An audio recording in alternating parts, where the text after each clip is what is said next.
Hi guys, myself Bushra Ansari and this is my new YouTube channel Heal Life Diagnostic। इस YouTube channel पे जो video आएंगे उसमें मैं आपको पैथोलॉजी लैब के रिगार्डिंग सारी इन्फॉर्मेशन दूंगी। एक लैब ओपन करने के लिए किन किन चीज़ों की ज़रूरत है, किन स्टेशनरीज़ की ज़रूरत है, किस एनालाइज़र की ज़रूरत है और कौन सा एनालाइज़र बेस्ट है आपके लिए और इजी टू यूज़ है, तो मैं आपको वो सब चीज़ें एक्सप्लेन करूँगी इस YouTube चैनल पर। तो सबसे पहले हम स्टार्ट करते हैं अपने लैब टूर के साथ में। आइए मैं आपको अपना लैब टूर करवाती हूँ। सो this is my working table जहाँ हम पेशेंट की डिटेल एंट्री करते हैं एंड रिपोर्ट वगैरह टाइप करते हैं। ये हमारा माइक्रोस्कोप है। फिर ये हमारा कलेक्शन एरिया है जहाँ पेशेंट को बैठ के ब्लड कलेक्ट किया जाता है। ये हमारा बायोहजार्ड वेस्ट है जहाँ हम अपना मेडिकल वेस्ट डिस्पोज करते हैं। ये है collection accessories, tube, syringes, cotton, spirit, ESR stand, needle cutter, gloves, tourniquet, micropore. ये है centrifuge, wash basin and then ये हमारे एनालाइज़र्स है। इन सब के बारे में मैं आपको सेपरेटली इन डिटेल एक्सप्लेन करूँगी। अभी फ़िलहाल मैं आपको अपना लैब दिखा रही हूँ कि मेरे लैब किस तरह से मैनेज किया है, किस तरह से सेट किया है। ये मेरा किट बॉक्स रैक है, ये मेरा सोल्यूशन बॉक्स है। This is my solution box एंड ये मेरा एनालाइज़र है। This is my whole lab जिसको मैंने सेट किया है। Okay, so let's start with the collection कि हमें कलेक्शन करने के लिए क्या किन किन चीज़ों की ज़रूरत है। तो ये सब कलेक्शन एक्सेसरीज़ है। सबसे पहले तो cotton, sanitiser and tourniquet, syringe and tube. ये सब चीज़ें हमें ज़रूरी है कलेक्शन करने के लिए। अब किस ट्यूब में कौन सा कलेक्शन करना है, कौन सा टेस्ट करना है, तो उसके बारे में मैं आपको एक्सप्लेन करती हूँ। ये हमारा ग्रे ट्यूब, ठीक है, this both are the same. जितने भी शुगर टेस्ट है ये सब इसी ट्यूब में किए जाते हैं। फ्लोराइड ट्यूब बोलते हैं इसे, ग्रे कलर का। इसके अंदर फ्लोराइड सोल्यूशन स्प्रे किया हुआ होता है। Okay, and this both are the same. सिर्फ कैप का, रबर कैप और प्लास्टिक कैप का डिफरेंस है, नथिंग एल्स। तो इसमें फ्लोराइड स्प्रे किया हुआ है। इसकी बराबर क्वांटिटी हमें 2 ml ब्लड इसमें कलेक्ट करना है। इसको अच्छे से शेक करना है। इसमें जितने भी शुगर के टेस्ट हैं, फास्टिंग, रैंडम, PP, GTT, जो मोस्टली प्रेग्नेंट वुमेन का GTT किया जाता है, तो वो सारे टेस्ट हम फ्लोराइड ट्यूब में करते हैं। इसमें अगर पेशेंट का ब्लड अगर कम आ रहा है, कम क्वांटिटी में हमने ब्लड कलेक्ट किया, तो हम 1 ml ले लें। अगर अच्छा फ्लो आ रहा है तो हम अच्छे से 2 ml लें। तो रिपोर्ट जो है वो एक्यूरेसी तब आएगी जब हम ब्लड की क्वांटिटी और इसके अंदर जो सोल्यूशन है उसकी क्वांटिटी को सेम रखेंगे। अगर एक्यूरेट रीडिंग लेकर आना है तो हमें इस चीज़ का बहुत ध्यान रखना होगा कि हमारी जो ब्लड कलेक्शन की जो क्वांटिटी है, जो वॉल्यूम है हमारा ब्लड का, वो प्रॉपर होना चाहिए। इसमें 2 ml ब्लड लेना है, अच्छे से शेक करना है क्योंकि इसमें क्लॉट नहीं होना चाहिए। अगर ये क्लॉट होता है सैंपल तो हमारी शुगर की रीडिंग में वेरिएशन भी आ सकते हैं। तो अगर हमें प्रॉपर और एक्यूरेट रिपोर्टिंग चाहिए तो हमें इसको अच्छे से ब्लड लेने के बाद शेक करना है, ठीक है। ये हो गया fluoride tube. And so after this ये है EDTA ट्यूब।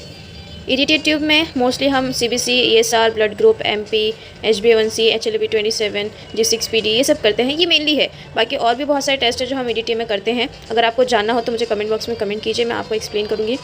तो ये है EDTA ट्यूब। इसके अंदर EDTA सोल्यूशन स्प्रे किया गया है। इथिलीन का full form as you all know, ethylene diamine tetraacetic acid. So इसका भी सेम है कि इसको भी 2 ml ब्लड लेना है, अच्छे से शेक करना है। इसमें भी क्लॉट्स और क्लम्स नहीं आने चाहिए। अगर इसमें माइनर क्लॉट्स भी आते हैं तो हमारा एनालाइज़र ख़राब होने के चांसेस। अगर हमने माइनर क्लॉट को देखा नहीं और रन कर दिया हमने सैंपल, तो मशीन में जाके वो क्लॉट फंस सकते हैं और उसकी वजह से हमारा एनालाइज़र प्रॉब्लम कर सकता है। तो अगर हमें अपने एनालाइज़र को मेंटेन करना है तो कलेक्शन हमारा प्रॉपर होना चाहिए। तो सबसे जो हमारी टेस्टिंग है, हमारी रिपोर्टिंग है, वो हमारे कलेक्शन पे डिपेंड करता है कि हमारा कलेक्शन कैसा है। अगर हमारा कलेक्शन प्रॉपर है तो हमारी रिपोर्टिंग हमेशा प्रॉपर ही आएगी। सो इसमें भी 2 ml कलेक्शन लेना है। अगर पेशेंट का ब्लड बहुत कम है या कम फ्लो अच्छा नहीं है या फिर हमसे कुछ मिस्टेक हो गया है तो चलो 1 ml ले लो, बट प्रॉपर अगर रीडिंग चाहिए तो 2 ml लेना, क्योंकि इसके अंदर जो स्प्रे किया हुआ होता है EDTA सोल्यूशन, उसकी एक क्वांटिटी होती है। वही क्वांटिटी के अकॉर्डिंग यहाँ पे वॉल्यूम दिया जाता है कि यही वॉल्यूम आपको लेना है ब्लड सैंपल भी। तो इसको भी अच्छे से शेक करना है। उसके बाद ये है आफ्टर दिस, ये है sodium citrate tube. Sodium citrate tube में भी लिक्विड है, उसमें स्प्रे है, लेकिन इसमें सोल्यूशन दिया हुआ रहता है क्योंकि इसकी सोडियम साइट्रेट की जो सोल्यूशन की क्वांटिटी है वो अच्छी ज़्यादा होती है। इसके अंदर भी एक वॉल्यूम दिया हुआ है कि यही वॉल्यूम में आपको ब्लड कलेक्ट करना है। ये ब्लू कलर के कैप का होता है, ठीक है। तो इसके अंदर वॉल्यूम दिया हुआ है 1.8 ml। इसके अंदर होते हैं PT, PTT, टी डाइमर वगैरह। ठीक है। तो इसमें भी ब्लड हमें ये जो मार्क दिया हुआ है अप टू दिस मार्क ही हमको कलेक्शन करना है, ब्लड ऐड करना है। ना इससे ज़्यादा ब्लड होना चाहिए, ना इससे कम ब्लड होना चाहिए। इसको भी ब्लड लेने के बाद अच्छे से शेक करना है। इसमें भी क्लॉट्स नहीं होने चाहिए। अगर क्लॉट्स होगा तो फिर रीडिंग में वेरिएशन आएगा ही आएगा। सो कोई भी कलेक्शन करो, हर ट्यूब को हमें शेक करना है एक्सेप्ट प्लेन, क्योंकि प्लेन जो चीज़ होती है, प्लेन ट्यूब जो होता है रेड कलर का, इसमें क्लॉट एक्टिवेटर होता है जो हमें क्लॉट करने में हेल्प करता है ब्लड को। तो हमें जो सीरम चाहिए होता है वो क्लॉट करने के बाद ही मिलेगा ब्लड को। तो हमें सारी ट्यूब्स को, जितने भी ट्यूब्स है हमारे पास में, उन सबको ब्लड लेने के बाद शेक करना है एक्सेप्ट दिस वन। इसके अंदर हम कितने भी, जितना हमें ब्लड चाहिए, जितने हमारे टेस्ट है, जैसे अगर हमारे प्रोफाइल्स है तो हम 3 ml ले लें ब्लड, 4 ml ब्लड ले लें। और हमारे अगर थोड़े थोड़े टेस्ट है, जैसे सिंगल टेस्ट है, क्रिएट है, यूरिक एसिड है, तो हम 2 ml ब्लड लेंगे तो भी इनफ है। ये इसमें क्लॉट एक्टिवेटर होता है जो हमारे ब्लड को क्लॉट करने में, जल्द से जल्द क्लॉट करने में हेल्प करता है। जैसे हमें कोई इमरजेंसी पेशेंट आ गया और हमें उसका रिपोर्ट जल्द से जल्द बना के देना है, तो उसके लिए हमें ये क्लॉट एक्टिवेटर हेल्प करता है कि जल्दी से ये क्लॉट कर देता है और हमारा सीरम सेपरेट हो जाता है और हम जल्द से जल्द रिपोर्टिंग कर सकते हैं। तो so this is the plain tube. उसके बाद ये है ब्लड कल्चर बॉटल्स, ठीक है। एक पेडियाट्रिक है, अडल्ट है, ठीक है। ब्लू कैप वाला अडल्ट है और येलो कैप वाला पेडियाट्रिक है, ठीक है। तो ये एरोबिक कल्चर का बॉटल है। ये जो सील होती है, इस सील को हमेशा बंद ही रखना है, ओपन नहीं करना है जब तक हम कलेक्शन ना ले लें। जब हम कलेक्शन ले लेंगे और जब पोर करने का टाइम आएगा तभी हम इस सील को ओपन करेंगे एंड उसके बाद फिर हम इसमें ब्लड डालकर पोर करके उसके बाद फिर इसको सेलो टेप से या माइक्रोपोर से फिर से सील कर देना है, क्योंकि ये कंटामिनेट नहीं होना चाहिए। हम ब्लड कल्चर में क्या देखते हैं कि पेशेंट के ब्लड में कोई और माइक्रो ऑर्गेनिजम्स है, कोई इन्फेक्शन है या नहीं है, और अगर है तो कौन सी दवा उसे सूट करेगी, कौन सी एंटीबायोटिक उसे सूट करेगी। तो अगर हम इसको एयर के कांटेक्ट में लेकर आएंगे, कंटामिनेट हो जाएगा ये बॉटल, तो हम लोगों का रिपोर्ट फॉल्स भी आ सकता है। तो हमें इसको बिल्कुल भी एयर के कांटेक्ट में नहीं आने देना है, इसको कंटामिनेट नहीं होने देना है, ठीक है। ये पेडियाट्रिक है बच्चों का, जिसमें हमें ब्लड की क्वांटिटी 1 to 3 ml लेना है, शेक करना है, ओके। यहाँ पेशेंट की डिटेल्स एंट्री करनी है। तो ये पेडियाट्रिक है and this is for adult. इसमें हमें 7 to 10 ml ब्लड ले सकते हैं, ठीक है। 7 to 10 ml ब्लड लेना है, शेक करना है और इसको भी सील पैक करना है। सील ओपन नहीं होनी चाहिए वरना ये कंटामिनेट हो जाएगा और हमारा रिजल्ट फॉल्स आएगा, ओके। तो ये हो गया हमारे ट्यूब्स।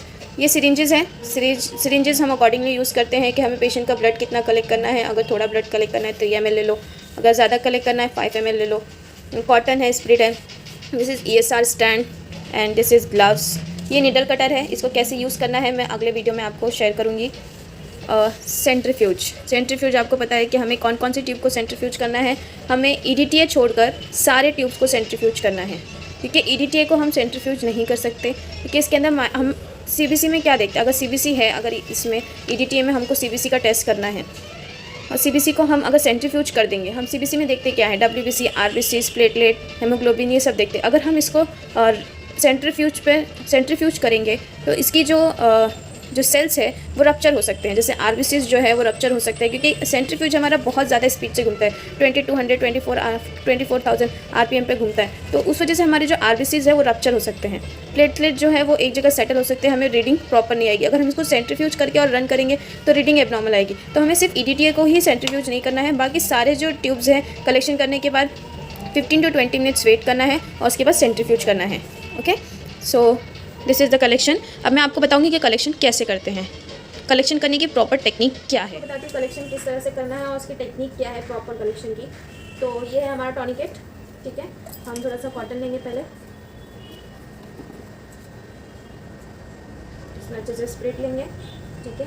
उसके बाद तीसरा है हमारी सिरिंज, कि हमें कौन सा कलेक्शन करना है, उसकी क्वांटिटी क्या होनी चाहिए। तो अभी फ़िलहाल मैं सिर्फ एक CBC करना है मुझे, तो मैं EDTA में कलेक्शन करी तो उस ट्यूब को निकाल के बाहर रखूँगी। उसके बाद ये है मेरा 3 ml का सिरिंज, ठीक है। मैं इसको ओपन कर रही हूँ। पहले मैं इसको सेट करूँगी। ये जो मेजरमेंट दिख रहे हैं आपको, उसके अकॉर्डिंग आपको इस तरीके से ये जो मार्क है और ये जो निडल का पोजीशन है वो होना चाहिए। मेजरमेंट्स हमारे सामने होनी चाहिए, ताकि हम जब ब्लड प्रिक कर रहे हैं और ब्लड ले रहे हैं तो हमें पता होना चाहिए कि हम कितना ब्लड ले रहे हैं। तो इस तरह से हमें लेना है। सब प्रिक करने से पहले हमें निडल को और सिरिंज का टेस्टिंग करना है कि निडल और सिरिंज में कोई क्रैक्स वगैरह तो नहीं है या कोई एयर फिल तो नहीं है इसके अंदर। तो हम सबसे पहले इसको टेस्ट करेंगे। टेस्ट करने के लिए हम इसको पहले अच्छी तरीके से निडल को टाइट कर लेंगे और उसके बाद 2-3 मरतबा इस तरीके से करेंगे। तो क्या रहेगा, इसमें हमें पता चल जाएगा कि यहाँ से एयर निकल रही है, निडल लूज़ नहीं लगी है, निडल प्रॉपर टाइट है और इसके अंदर एयर नहीं है। और हमेशा जब भी हम प्रिक करेंगे तो ये पिस्टल जो होगा वो फुल अंदर की तरफ होगा, बाहर अगर थोड़ा सा भी बाहर होता है तो इसके अंदर एयर फिल हो जाती है। तो जो अगर हम इसके इस तरीके से अगर हम प्रिक करेंगे तो जो इतनी क्वांटिटी है वो एयर से फिल रहेगी, ब्लड से फिल नहीं रहेगी। फिर जब हम प्रिक करेंगे तो जो ब्लड लेंगे फिर वो इसके बाद से आना शुरू होगा। तो ये जो एयर रहेगा और उसके बाद का जो पोर्शन रहेगा फिल रहेगा वो ब्लड से रहेगा। तो इस तरह से ये इस तरह से लेना है, ठीक है। ये मैंने आपको बता दिया कि निडल किस तरह से लेना है। अब चलते हैं कलेक्शन की तरफ। तो पहले मैं टॉनिकेट बांधूंगी। तो जो हमारी एल्बो लाइन है, ये एल्बो लाइन से 3 फिंगर और 4 फिंगर अपर साइड पे हम टॉनिकेट बांधते हैं। तो ये इस तरह से मैंने टॉनिकेट बांधा है।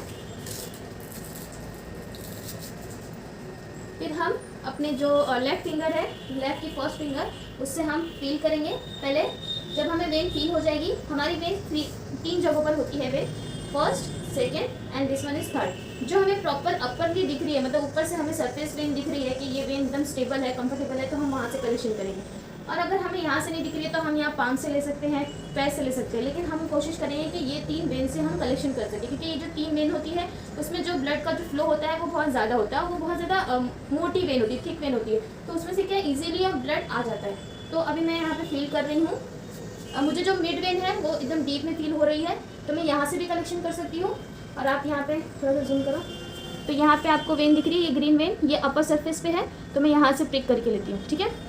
तो ये मैंने निडल कैप निकाला, मैं इसको अच्छे से टाइट करके अब प्रिक करूँगी। ये आपने प्रिक किया, फील करने के बाद हम कॉटन स्प्रेड से स्वैप करेंगे।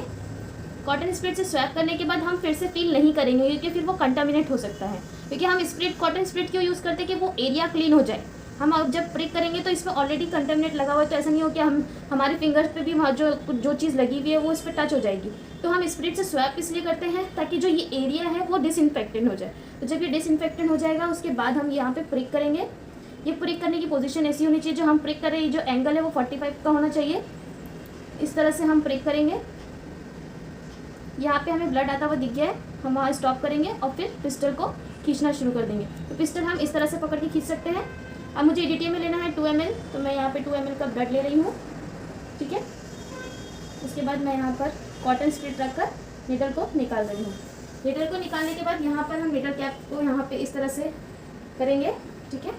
और ये मैं टॉनिकेट ओपन कर रही हूँ। उसके बाद ये पेशेंट को फोल्ड करने बोलना है, रब करने नहीं बोलना है, फिंगर ये ओपन करने बोलना है। और ये पेशेंट को इस तरह से दबा के रखना है। अगर ये दबा के रखेगा तो फ्लो किस तरह से स्टॉप हो जाएगा इजीली। अगर उसको रगड़ेंगे तो वहाँ पे थ्रोम्बो हो सकता है। तो पेशेंट को भी कभी भी रब करने मना करना है। पेशेंट को हमेशा बोलना है कि इसको फोल्ड करके रख लो, ताकि जो ब्लड सर्कुलेशन है वो वहाँ पर स्टॉप हो जाए, ब्लीडिंग आना बंद हो जाए।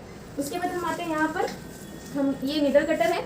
निडल कटर में जो ये पोर्शन है जहाँ तक हमारा ब्लड है उसको यहाँ तक डालना है और इसको अच्छे से प्रेस करना है, तो ये निडल निकल जाएगी। उसके बाद हम EDTA ट्यूब लेंगे, उसमें इस तरह से ट्रांसफ़र करेंगे ब्लड को और ये डिस्कार्ड करेंगे, शेक करेंगे। क्योंकि ये EDTA है तो हमें शेक करना है कि किसके अंदर है EDTA सोल्यूशन। तो ये इसको क्लॉट होने से बचाना है, तो हमें इसको अच्छे से शेक करना होगा। हम 2 से 3 मरतबा इस तरह से शेक करें, उसके बाद इसको स्टैंड करना है, लेबलिंग करना है और स्टैंड कर देना है, ठीक है। तो मिलते हैं नेक्स्ट वीडियो में एक नई इन्फॉर्मेशन के साथ पैथोलॉजी की। तब तक के लिए गुड बाय। और मेरे चैनल को अगर आपको इन्फॉर्मेटिव लगा हो तो इसे लाइक कीजिए, शेयर कीजिए एंड सब्सक्राइब कीजिए। Thank you.